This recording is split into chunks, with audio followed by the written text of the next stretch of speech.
You know that we obviously this is our team call, and I've been a little selfish, but it's God-driven selfish, where I have, felt that I wanted to bring forth this message, or should bring forth this message, I should say. So I opened up our call to the world.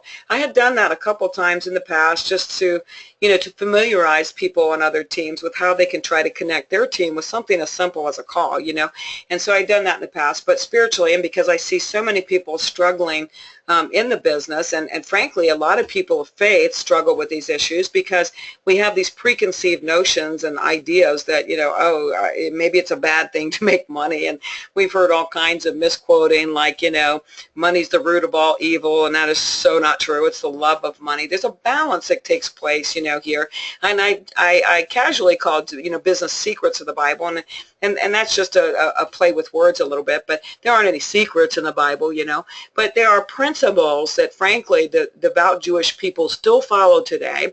We can't ignore the fact that when we look within that community and they are practicing their faith and their ancient customs, we see tremendous wealth, and it's because they are still rooted in the principles that we find in the Bible. So a lot of this is, ancient Jewish customs, threaded to Scripture that we've been talking about, and so that's the wheres and the whys of it. And I think that if you don't share faith, this is not a call to drive you crazy.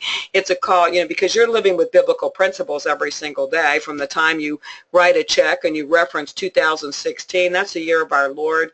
You see, threads of the Bible in your life. So I would hope that you just look at this as, principles that could build your life and your business. The first one we covered was God wants us to be obsessively preoccupied with the needs of others, and that is a principle that with every one of these lessons, frankly, it's the driving force behind it. He wants us to be obsessively preoccupied with other people's needs, and again, that's not a casual thing. That's not a, oh gosh, that's too bad, that person's broke and they don't like our business. No, we're supposed to be obsessively preoccupied with their needs, because when we're preoccupied with their needs, our eyes go off of ourselves and we're in service mode, and that's really where we're supposed to be. Secret number 2 was we're wired to work. So a lot of us may have aspirations of buying a yacht and floating around forever, in the Mediterranean somewhere, but you know what? You're not wired that way. You were born for a purpose. You have a purpose to fulfill, and the purpose doesn't stop until you leave this earth. So, we're wired to work. So it's time to, roll up your sleeves, enjoy it a little bit. Be happy with what you have and be satisfied with your work and make the best of your work. Secret number 3 was we have to be willing to change. We cannot be a bunch of old fogies in life that never do any changing. You can't be a better you unless you're willing to change, and I'm the first one to confess I have to work on change every single day. I'm hard-headed. I got a lot of baggage. It takes a lot of work. It's painful, right? But we've got to be willing to change. Secret number 4 was we need other people. We like to live in a bubble. Some of us have our little, our remote controls and our recliners, and we just deal with one another, and we're happy with our little bubble, and we got a good marriage, we got a good life, whatever. But you know what? You need other people. And if you're going to have a fulfilling life, if you're going to have, in this case, what we're talking about is our business, a successful business, you need to understand you need other people. They don't need you. You need them. Secret number 5 is, we need to find the need and fill it. When you're looking at, earning a living or building a business, it doesn't necessarily mean that we migrate just to something we like. I mean, we see a lot of businesses that, people think, well, I'm really good at flower arranging, so I'm going to go out and open a florist shop and make $1 million, and you see it fail. The reason you do is maybe all the factors weren't there. Maybe there wasn't a need for that. So we in our business have a tremendous opportunity because everybody on the planet needs water. Everybody on the planet needs a little more money, and everybody on the planet needs a better spiritual walk. So kind of, have every need filled with that. But you find a need and fill it. And then you do that over and over and over. In our world, we call that duplication. Secret number 6, become a people person. God designed you not to be alone. That concept of, God created Adam, and then he gave him Eve as a helpmate. That's a beautiful foundation for the marriage relationship, but it doesn't end there. It's not limited to just marriage. God intended us to be with other people in all areas of our life. Otherwise, Adam and Eve would be the only 2 people still living on the planet. That would be it. He designed us to not be alone. You see in the Bible where it says 2 are better than 1. Iron sharpens iron. There's a million different references to people working better together. So we're in this life together. We're not supposed to be alone, and certainly In our business, we're not supposed to be alone. We see that a lot. We see people that flatly refuse to involve somebody else in a transaction. They won't do what we call a three-way call. They won't involve anybody else. They're out there, they know it all, and you know how I can be so firm with that is because that was my mentality. I don't need anybody else. And it's so not true. Two are always better than one. We're not designed to be alone. We're not designed to work alone, and we will not be successful until we get that concept. That is a very big principle. And then today we're going to talk about something a little different, and the secret number 7 is we love those we serve more than we love those who serve us. It's kind of the law of nature that you really don't give a whole lot of thought to. You think, wow, they're so nice to me. They do so many good things for me, and we think we love them, but we actually love the people we serve more than the people who serve us. And so that's the importance of service in every aspect of our life. When I was doing a little reading on this, I read a story about a judge. A judge was outside, at a bus stop, and it was torrential rains, and he had an umbrella. And there was a guy close by to him, and he said, "Hey, man, you want to join me and be under the umbrella with me to shield you from the rain?" And of course, the guy took him up on it. But a few days later, that same judge found himself in a courtroom, and the guy he had covered with an umbrella was there, and the judge said, "I have to recuse myself. I can't take this case. I can't judge over this case." And he said, he was asked, "Why is that?" And he said, "Well, because I served that man. I shared my umbrella with that man just the other day." And the judge that was taking over for him said, that's ridiculous. I could see it if he served you, that you'd recuse yourself, but why are you doing it there? Why? Because, he would be absolutely inclined to favor someone that he had served, because that's the way it works. We tend to think it's the opposite, but it's those we serve. We love those we serve more than those who serve us. So that's just a good analogy of how this whole, biblical principle really works. So doing a favor for somebody else causes you to love him or her more. It's never the other way around. We just think it is. It feels good sometimes, but it's never the other way around. So this puts new perspective on the importance of serving others, especially for our business, in every aspect of our business. I am so humbled. You guys have heard this story before, and I can't be repeated enough, about how humbling it's been for me. We did our first event, our first Super Saturday, and of course, Tamia challenged me. Jack Stagman stuck us on the phone together, and I made the mistake of whining to Tamia. Don't ever whine to Tamia, okay? But I made the mistake of whining about there not being any events, and she said, "Step up." Well, that first event and every event leading up to this event, it's so humbling because we had, Omar Ramirez and Tamia and Romy and these people that were willing to come in and serve us with no expectation, no monetary gain, no, we weren't paying them to be there. And for somebody that comes out of a world who was paid very well, expenses and lots of money to speak, it was humbling to me to see these leaders do that for nothing, and I just want to serve them. And so I've had an opportunity with Omar. He brought me onto his Team Excellence Club. I have an opportunity to serve him, and boy, do I love that man. And the same now is true for Tamia, where she's asked me to step into her leadership calls, and I've been able to, cover for her a couple times when life got in the way, and boy, do I love her. We love the people we serve more than the people that serve us, So it puts a new perspective on our business. How are we serving in our business, How are we serving others? Are we just looking for them to serve us? How are we, basically dying to our own needs and eagerly trying to serve them? It's so important, not just in life, guys, but especially for business. So, if you need to wrap your head around that, think about the parent-child role. Who does the heavy lifting? I mean, who should love who more, parent or child? You would think, well, the child ought to love me more because I've been sacrificing my whole life, every penny I ever earned. I run them to soccer practice. I get up and fix them breakfast. I change their behind. You think it would be the opposite, but parents do a whole lot more. But it isn't the children that necessarily love the parents more than parents. The parents, because we serve them and with everything we have, we love them with a love that it's immeasurable, So we look at it, children often look at it, they really owe their parents everything, from their care to their support to their well-being to their education to everything, But think about how much children would owe their parents if you had to write that down. So you would think, it's the opposite of what the rational mind thinks. Again, it would be like, I've heard parents saying, after all I've done for you, they'll snap at their kids, where would you be? And I buy your shoes. And we might snap at those things at our kids, but the bottom line is, because we're the ones serving them, the love is bigger. And that's just the law of nature. So where would children be? Instead, there are thousands and thousands of therapists who make a good living. They hearing about how parents wreck their life. Oh, my parent destroyed my life. My parent ruined my life. If not for my parent, I would have a good life.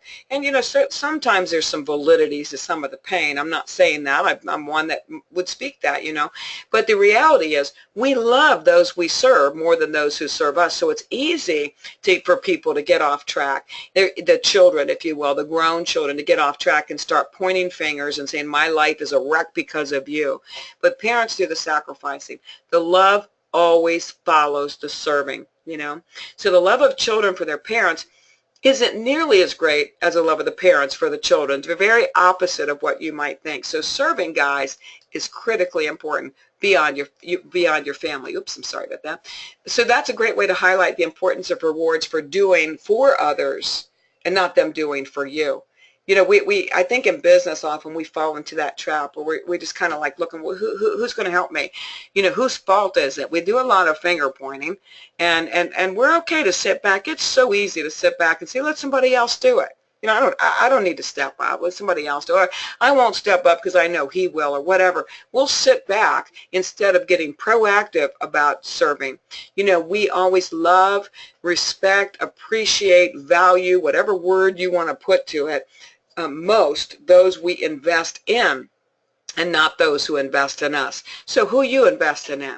If you're looking at your business and you want to build your business, and we've looked at, the principles so far, critical principles, the number one being be obsessively preoccupied with the needs of others. If you understand this one, that you need to be preoccupied with their needs and you need to invest in them instead of waiting for them to invest in you, how different would it be? How does that look for your business? Or do we just come up with marching orders and lists for what people should do?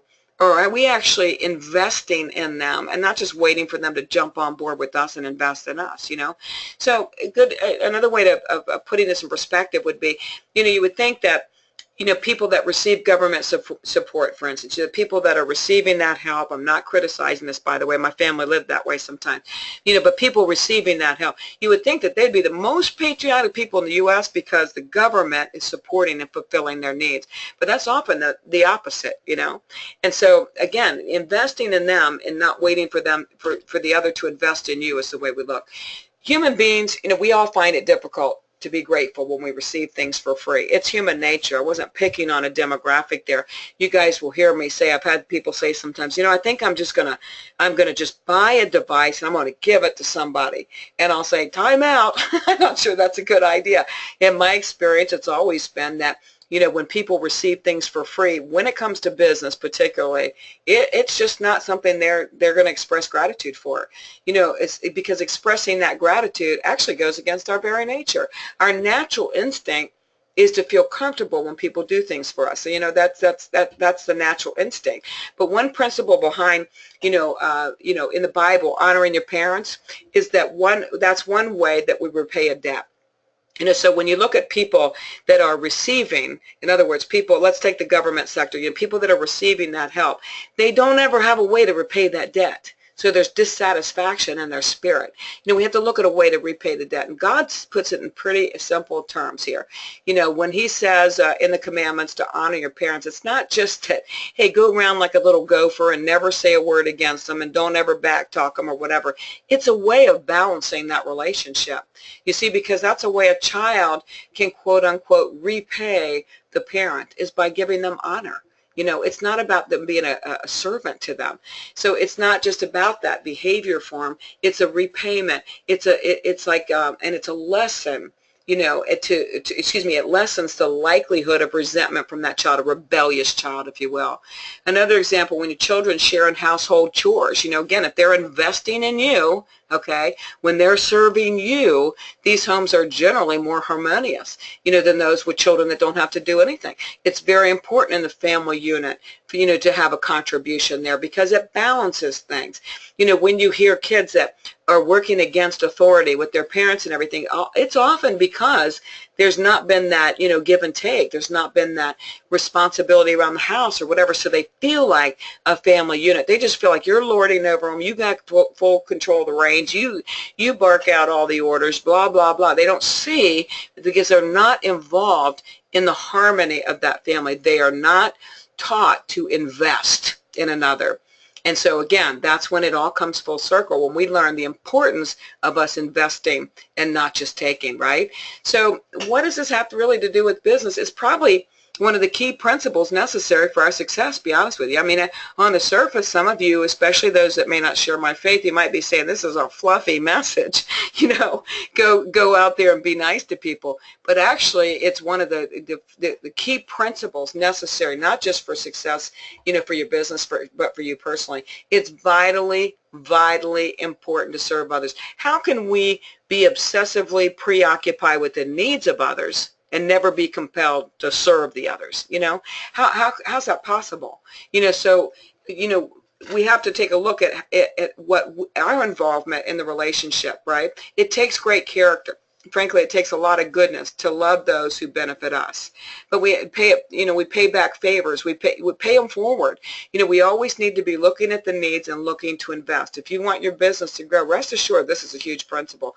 God wants us to be obsessively preoccupied with the needs of others. So don't allow yourself to be a burden to your fellow man. Be obsessively preoccupied with how you can be a blessing to your fellow man. So imagine if we all stayed busy, and think about for your business for a second, okay?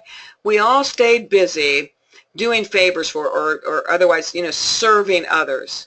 We all stayed busy, and we all stayed busy being obsessively preoccupied with the needs of others. I'm talking about people on your team, people off your team, people, that you're talking to about our team. You're obsessively preoccupied with their needs, We would be better receivers when people do for us too. You know that? Because there's a balance, just like the balance with the family that I talked about. There's a balance when you're giving and you're also receiving, because everything needs to come full circle. And you don't feel so bad receiving, do you, when you do your fair share of doing for other people? It's because it balances that relationship the way it is outlined biblically. So this is the very best way to build your business network. Look for ways that you can serve another. Again, be obsessively preoccupied with their needs. In our business, I often say, gosh, we got it all going on. How could you be obsessively preoccupied with their needs? Well, you know what? Some things that have to stop is I've heard and I've probably said, when we look at people that maybe their needs are physical needs, and they refuse to, take the steps that we know might be able to help them, right?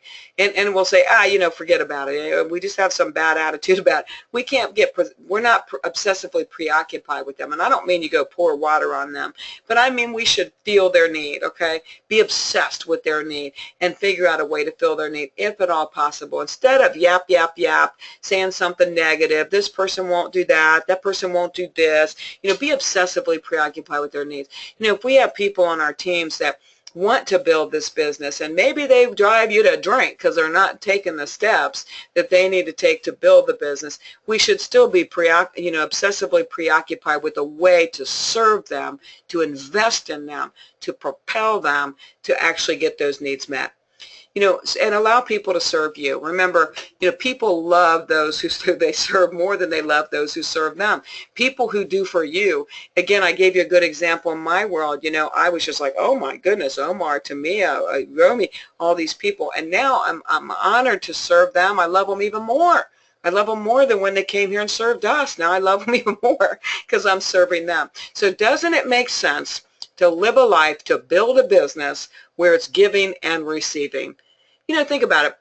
We're talking about inviting people to meetings the other day, and this is not a new concept, but, to be able to say, will you come check out my business? I'm considering this as a career. Would you come look at it with me? Would you mind checking it out and giving me your, people love to be needed, okay? People love to give. And so in business, if you could just think about it, instead of thinking, well, I'm going to go out and serve, and just pour water on people and criticize them when they don't follow, why don't you try engaging them? Not only invest in them, but ask them to invest in you, because people love not just to receive, they love to give more than they love to receive, and we've heard that our whole lives, right? And so that's probably the strongest business message that we can get. So if we begin to implement this biblical principle, now you will see, we will all see unbelievable growth personally and exponential growth for the business. It's that serious, okay? Be obsessively preoccupied with the needs of others, and remember to invest in other people. You're going to love people more, the ones you invest in than the ones who invest in you, because the spiritual and the physical are all intertwined, guys. That's what most people miss, If you consider the very first verse of the Bible, in the beginning, God created the heavens and the earth. That was not only a real thing that happened, but it's symbolic of the spiritual and the physical are always connected. So you can't get around it. You got to look at the spiritual side of your business, whether you share my faith or not. You still have to look at their laws of quote unquote the universe. For me, it's laws from the Word of God. There are spiritual principles that are key for you to have fulfillment, to have love, to have joy, to have peace in your life, to have good relationships in your life, and to have success in your life. And so I hope that this has shed some light on some of it for you guys. I'd love to get some feedback if there's anybody out there that would like to comment. Hold on, let me get my screen up here again so we can, I can get the panel back so I can see you guys. So there you go. Okay, so is anybody out there that has any comments, any questions, any feedback whatsoever on this about putting other people, you're going to love people more. The people you serve, you'll love more than the people who serve you. Any questions, comments, and how that might relate to our business? Just raise your hand. I'll unmute the line. And hold on, bear with me because I have like 100 people on this line, so I'm scrolling through. Okay, I see Pam Kaminsky. So Pam, I think I've opened up the line. Are you with us, Pam? Yes, can you hear me? Yes, we can. Thank you. I want to thank you, Lynn, for this message. It really brings to heart some of the issues I'm going through in my life right now. Mm-hmm. And it's reminded me of a lot. And I look forward to your team calls every Wednesday because it makes me think, it makes me realize a lot in my life and how to start investing and growing with the team and becoming a part of, pushing forward this business. I truly believe in it. It has helped me, this water, in so many ways, and I know there are a lot of people out there that need this help, and I am one that is dedicated to promoting this. And again, thank you so much, Lynn, for your open heart and your love. It has helped me greatly. Oh, Pam, you're a sweetheart. Thank you so much for sharing with us and for opening up your heart. And, that's a tough thing. We can go to a job for 100 years and get a paycheck, get compensation. We trade our time for money, but we don't ever, we might have to improve a skill set for once in a while, but we don't ever have to work on our character. But when we get into a business, especially a business that's mission-based like this, the number one thing we can do to be successful is work on us. And it's painful. Believe me, it's painful. So I appreciate that. I appreciate your input, and I appreciate you being here week after week. I see Danny Reynolds. Oh, my goodness. I can't wait here. I'm going to open the line up, my friend. And, Danny, you should be live. Are you there? You might have muted us out. Danny, are you with us?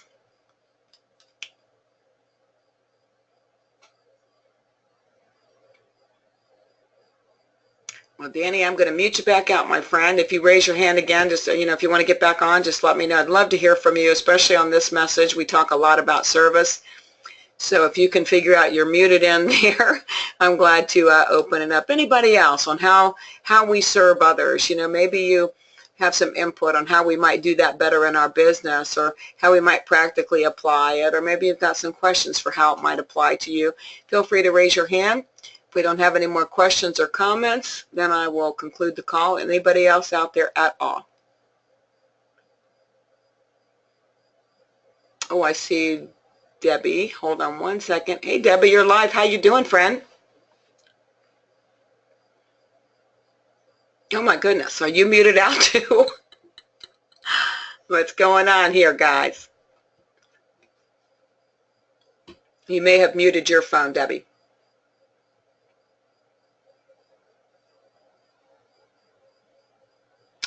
Okay, I'm going to mute you back out, Deb. So work on it here. Obviously, the system's functioning well. Just, you know, if you want to come back, then raise your hand. I see Maggie McIntyre, and I know that's not a mistake. You with me, Maggie? Hey, can you hear me, Lynn? Yeah, thank you, hon. Okay, you know, this message today really helps put a few things into perspective. You know, it's easy to get wrapped up into, well, I did something for you, so you need to do something for me. But it ties into the message that I think you had last week, which sort of gives you an intrinsic value in helping others. Mm-hmm. And even though you may help somebody to do something good for them, you actually still get something back from that, and that is the goodwill and the peace and the knowing that you've done something nice for somebody else. And that should be value enough right there.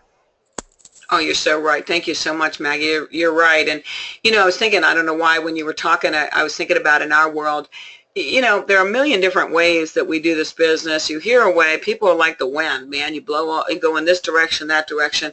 But, you know, I was thinking about how something so simple as sharing water could actually put us in a place where we're doing more serving. You know what I'm saying? Like we're giving back, you know, something compassionate, a practical way we can serve them, because again, we love those who we serve more than we love those who serve us. So how do we serve them?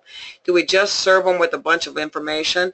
Do we just serve them with a big email with full of all these links that are confused the most intelligent scientists? Do we just serve them with a three-way call? We serve them. You know, is it coming from the heart? Are we obsessively preoccupied with their needs?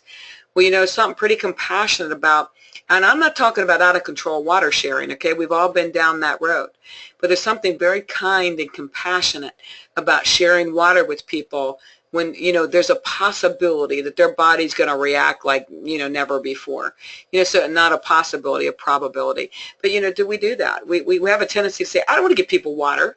You know, why do I want to give them water? Why do I want to bother with them? You know, they want water, let them invest in the technology. Guys, you know what? That's not being obsessively preoccupied with their needs. That's taking the high road and just saying what you think they ought to do. That's not serving them.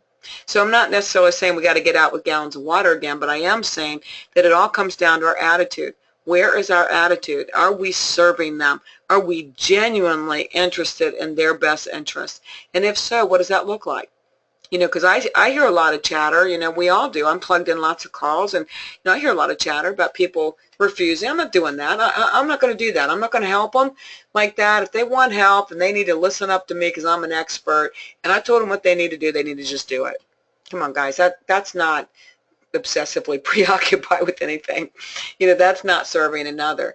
And we're going to love those that we serve the most. I see Danny's hand up again. Hopefully he's going to be with us. Are you with us, Danny?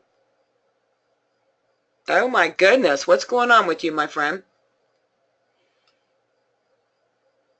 I don't know why you can't get on the line. Obviously it's functional. So something on your end, if you're muted out. Did I hear you? Can you hear me now? Danny. Yes. Yes.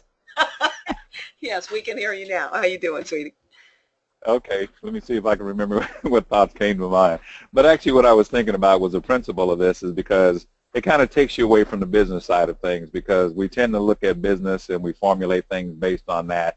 Mm-hmm. And like you said earlier, and yes, you are funny, that some people in this business and just the environment of it can cause you to drink, or at least put it in your head. But the thing is, when you're dealing with people on a whole different level and not just as a sale, as a person, as a money, and it's something from the heart, then you're not actually actively out doing business.